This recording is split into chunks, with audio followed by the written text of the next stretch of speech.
I'm Joseph Brown. I am a sophomore here, and my major is going into IT.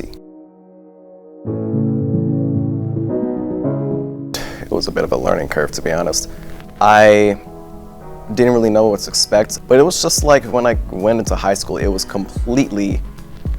just a new environment. So it was just me being nervous, me trying to get completely used to the new people, especially considering that I had a bit of anxiety going in, because I knew that a lot of the people that I used to go to school with, from elementary to middle school to high school, they're all off to other parts of the US.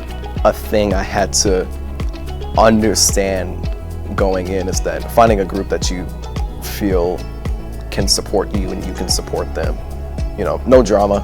I don't like drama. That's a lot to deal with, and college is already a lot to deal with. So piling on stress is not a good deal. But yeah, finding a group that you want to be a part of. It's why I was part of the Jaguar Anime and Gaming Club. I didn't take the chance in high school just simply because I didn't even know there was one that existed at my high school. So I found out too late. I didn't want to make the same mistake again, so it's why I joined. I'm pretty sure I've failed at least one class a semester. I'm pretty sure. Like, I've failed classes before, but I never really felt the impact as much until college. But it's mainly because I didn't realize that not retaking a failed course tanks the GPA. I didn't realize that at first. And once I found out about that, I was like, oh, I should probably retake that class so I can get the credit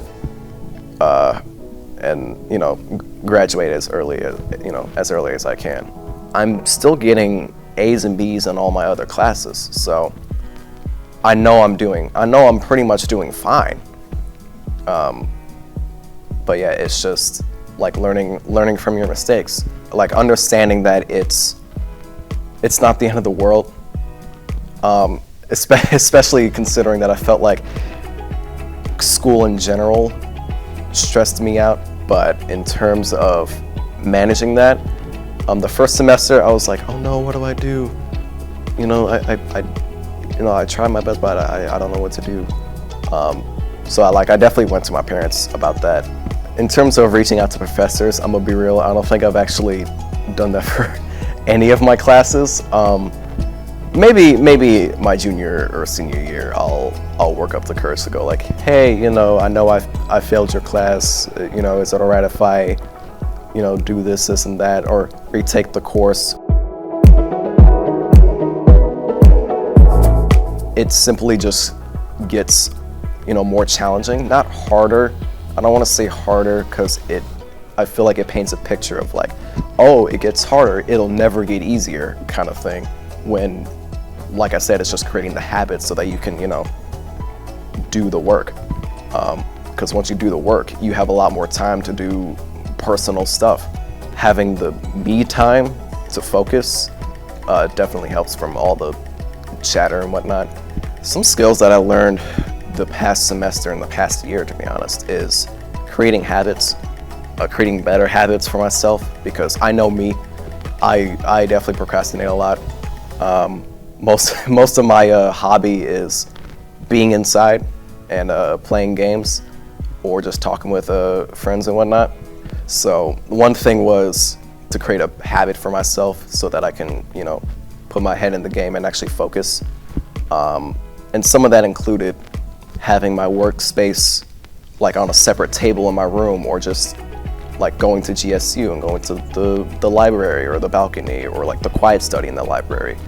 But setting a place for myself to do my work, and also creating alarms for myself so that I can have time to, maybe 1 hour I work on this class, and then maybe like 30 minutes or something I, do something for myself. Like maybe I should clean my room, or maybe I should do my laundry, or maybe I should, like play games or something. Yeah, having some sort of rhythm helps. Especially when you surround yourself with people that also want to do that. At least for me, that's what I want. Finding people that encourage me to work hard and better myself and whatnot. And me doing that for them. Yeah, a community, like a sense of community.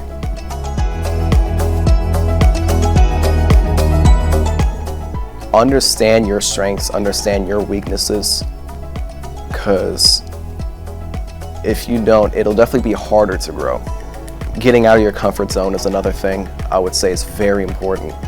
Because if you're stuck in your own bubble for the rest of your life,